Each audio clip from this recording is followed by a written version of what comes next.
katika hii meza ya mazungumzo tumeweza kupatana mahali hapa kuweza kuzungumza kuhusu sauti ya Bwana leo. Habari ya leo tunaenda kuzungumzia ni kuhusu, ama mada ya leo kuhusu hukumu kuu inayokuja. Ni milipuko ya milima inaenda kufanyika katika nchi yetu ya Kenya na katika nchi za Afrika Mashariki. Na unabii huu unaotoa wa mlipuko unaenda kufanyika katika nchi ya Kenya umekaribia. Na nchi ya Kenya itabidi kutazamia jambo hili kwa makini ama kwa kina, kwa sababu ni jambo lenye litakuja kwa kuwashtua pasipo ya kujua, na watu wengi wakaweza kupoteza maisha. So unapozungumzia hii prophecy kuhusu milipuko ya milima inaenda kufanyika katika nchi yetu ya Kenya, Mungu mwenyewe ameweza kunionyesha kwa maono makuu kuhusu haya mambo yanaenda kutendeka ya milipuko katika nchi ya Kenya na katika Afrika Mashariki. Nchi imezunguka katika mji wa Kenya ama nchi ya Kenya.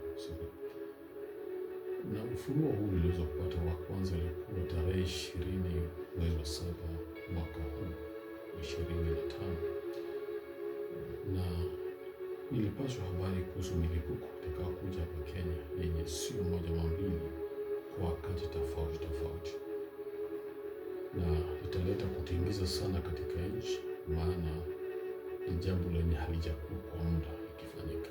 So ni jambo lenye mlima mmoja umeweza kulipuka katika nchi ya Ethiopia pale hivi karibuni, na kuna maono Bwana amenipa kuhusu mlipuko umekaribia hapa karibu sana, karibu utendeke ama karibu ulipuke.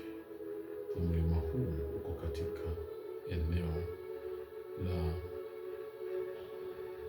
wilaya ya Rift Valley kati, mahali pale tunaojua ule mlima una sifa zake sana, unaitwa mlima wa Longonot.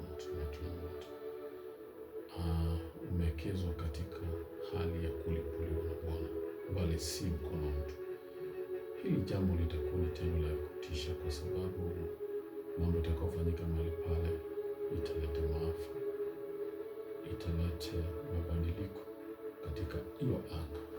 Na sehemu hiyo Mount Longonot inapatikana, utaweza kuiona kuna mji unaitwa Mai Mahiu Town na kuna Longonot Town, na vijiji na vitongoji zake ziko mahali pale, na location mbalimbali zimeungana katika mahali pale, na pia visehemu za Naivasha zitakuwa zimehusishwa katika hili jambo. Na hili pigo litakuwa si la kwanza limefanyika mahali pale, hili ni la pili, na linakuja na uzito mkubwa, na italeta maafa, italeta uharibifu usio kawaida. Nilipoona hili jambo likitendeka, kwanza niliweza kuona uharibifu, ya pili niliweza kuona maafa, ya tatu nikaweza kuona jambo lenye halieleweki, maana katika nchi ya Kenya hili jambo lijakuwa likifanyika kwa muda, ama ni muda kuiona ikifanyika. So hatuna historia nzuri ya kusema tuna uzoefu. Nilipokuwa nikiona hili jambo kwa maono katika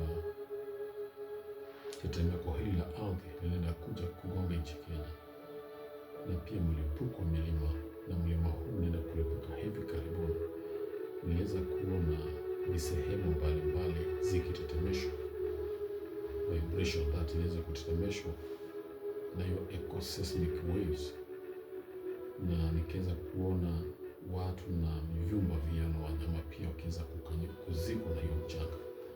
Na ni jambo la kutisha sana, kwa sababu naona sehemu hiyo imeguza sehemu ya juu ya kaunti ya Kiambu County, pia imeguza part of Kajiado, na pia imeguza part of Narok, na pia imeguza part of Nakuru. So hiyo sehemu is very crucial, kwa sababu imezingira kaunti kama 4 kwa pamoja.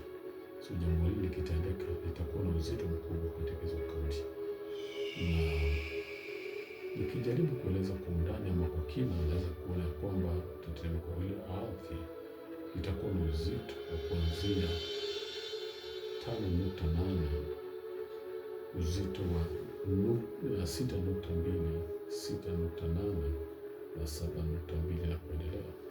Hii ni uzito usio wa kawaida, uzito wa kutetemesha na kufanya mambo katika hali ya juu, na naweza kuona kwamba jambo hili litafanyika mchana.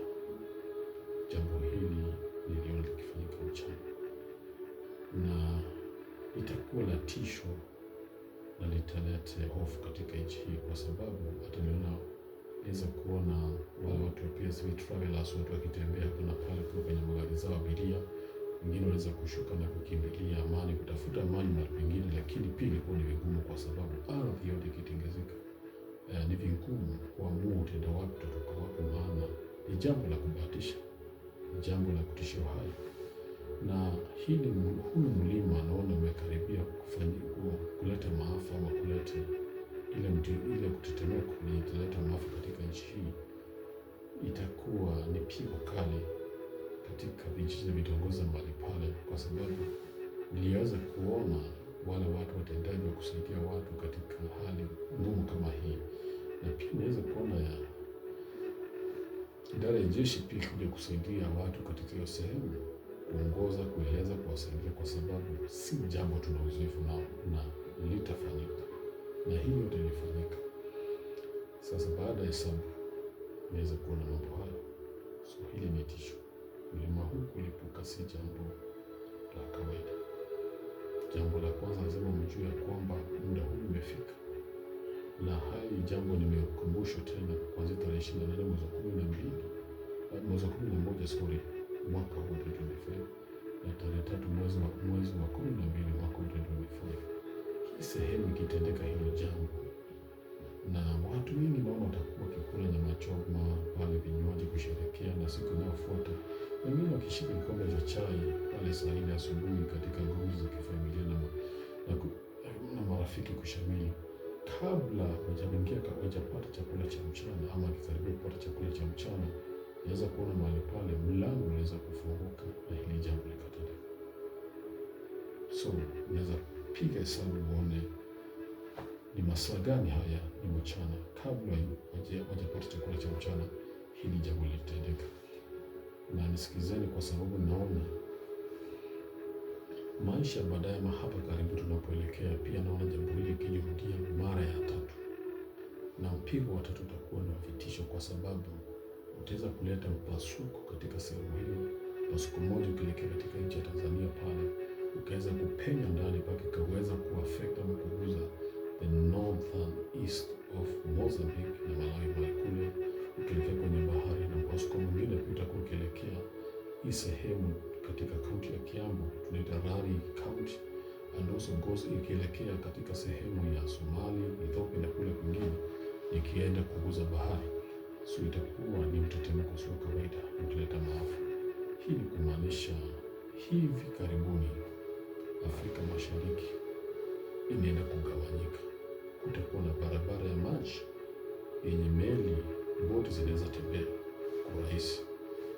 Lakini jambo hili kitendeka, itakuwa ni wakati Nairobi itakuwa ikiondolewa katika macho ya Kenya.